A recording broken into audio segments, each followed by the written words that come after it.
Hey, hey, hey, it is Jamila McMallow, and I help my clients crush their limiting beliefs, heal their inner child, so that they can have a more fulfilling relationship with their good husband, break through their income ceiling in their business, and feel like $1,000,000 while doing it all.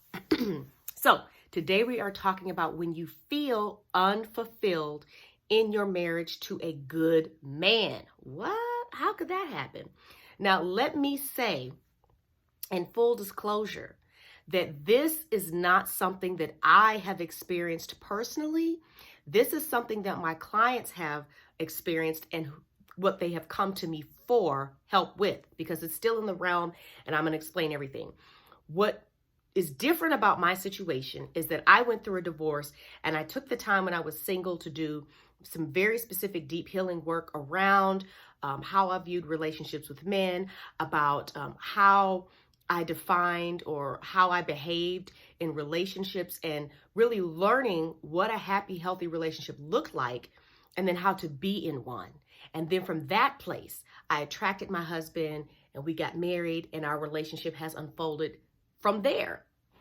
But for my clients and for the women that come to me, the struggle they're having is that they have this amazing husband who's treating them well, who loves them unconditionally, is super nice and kind, understanding, supportive, all those things. But they just don't feel super duper head over heels, googly eyed in love with him like they really, really want to be. And I'm going to tell you why that is the situation. So what happens is, even though you made a wise choice, you made a wise decision in choosing a good man that had all the qualities and characteristics of a person who is a good idea for you to be with, right?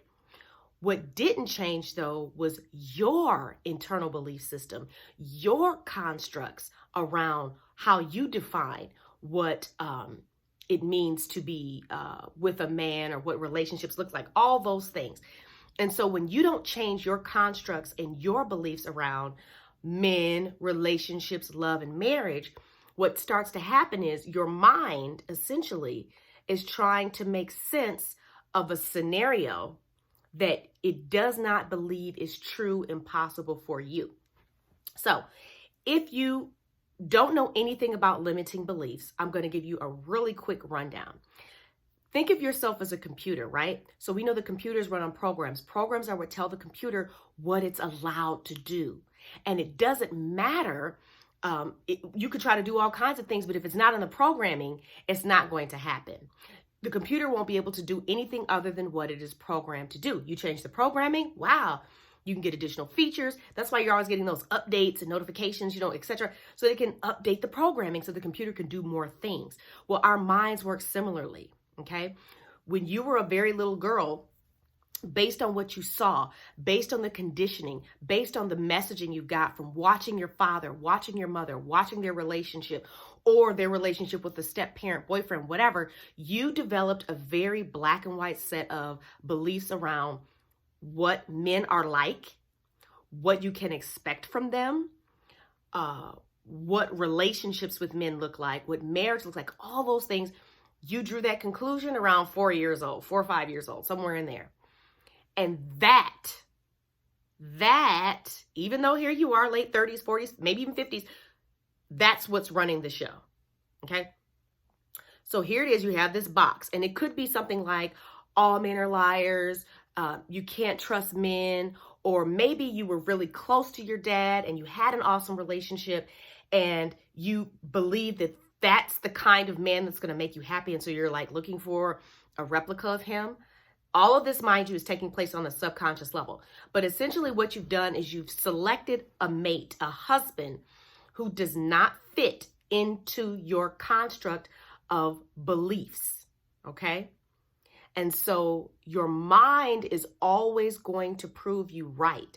That's why prior to being with this good man, I already know you've had a string of toxic relationships, and anytime you met a good guy, you got rid of him because you're just like, he's too this, he's too that, because you were too uncomfortable in the relationship. He's too boring, he's too whatever.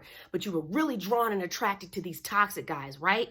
But those relationships ended for all the reasons why they should have. The relationship was toxic. but you were drawn to them for a reason.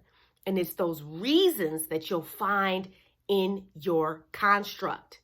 Okay? This is what your mind is looking for, because this is what's familiar. This is what you know. This is what you believe. And so therefore, this is what you're attracted to, even if it's not good for you. Okay? It doesn't matter if it's not good for you. It's just, it is what it is. And so when this is your construct and your husband is something different, you're not going to be able to feel that deep connection to him. You're going to feel unfulfilled. You're going to feel like, oh my goodness, this is too much. I just don't know what to do. The thrill is gone, et cetera, et cetera. And so the good news is you don't need couples counseling. Okay. He doesn't need to be involved in the process, because this isn't about him. The reason why you're feeling unfulfilled isn't about him. It has to do with you. Okay. And so that's good news on so many levels, because guess what? The only person that you are ever going to be able to change is yourself. So the only person that's going to be able to shift how you are experiencing your marriage, how you are experiencing your relationship with your husband, the person that can change all that is you. And so the way that you do that is by doing a deep dive into your belief system, and to really uncovering, okay, what is it that I believe to be true about men, about relationships, about marriage, about love, and about being a woman, womanhood? How does that all fit into, this scenario? And when you do that deep dive and you begin to unravel that ball of yarn, and really, when I say deep work, I mean that inner child work, because she's the one who developed the construct. She's the one who's very much still running the show. And she's the one that you're going to have to address and deal with in order to move through and shift this construct that you have. You can change it. Okay. It's not written in stone, not at all, but you do have to be deliberate, intentional, and you need expert guidance with it. This is an area of my expertise. This is something that I help my clients to do all of the time. And so if feeling unfulfilled in your marriage is something that you're grappling with, I want to encourage you to do two things. One, I'm going to drop a link below in the description for this video of a free masterclass that I did. It's called Your Independence as a Woman versus Your Marriage.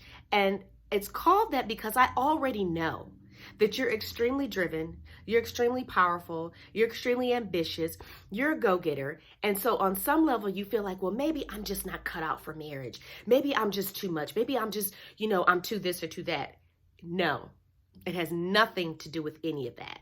Okay. If you were too this or too that, your husband would not have married you. He loves you just as you are. Okay. So it's not that at all. And this masterclass breaks down what is really going on. It really takes a deeper dive into what it is that I'm talking about. The second thing that I want you to do, if this video is landing with you, if it's resonating with you, like yes, yes, and more yes, I want you to send me a DM on Instagram.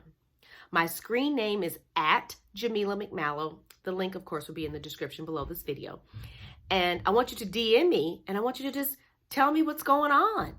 And let's have a chat about my solutions that I offer that may be able to help you create the shift and the breakthrough that you need to have in order to be more fulfilled in your marriage, because you're married to a wonderful man. Isn't that the dream, right? Isn't that what you always wanted? And I know you're frustrated with yourself. I know you're saying, what's wrong with me? Why don't I get it? I know your mom and all your friends are guilt tripping you and making you feel like you're ungrateful, like you're asking for too much. And I'm here to tell you, you're not. And you're unfulfilled for reasons that you're just simply not aware of. But I am going to crack it wide open for you and help you figure it out so you can find that fulfillment, that attachment, that connection, that deep intimacy that you have been craving, okay? Because you've already done the hard part. You've already found your wonderful guy. And so let's just talk about how to help you feel comfortable in this scenario and in this relationship. All right? So I look forward to hearing from you. If you have any thoughts or questions, feel free to drop them in the comments below. Although here's what I know about us married women. We don't like to put our business out there in the street. We don't want to make our husbands look bad. And because you are happily married for the most part, right? You're not in a toxic relationship. You don't want to give the impression that you are having problems and challenges. So I totally get that. So that's why I encourage you to send me that private message on Instagram. Go ahead and follow me at Jamila McMallow, and then send me that DM and we'll take it from there. All right. So thank you so much for watching, and I look forward to seeing you here.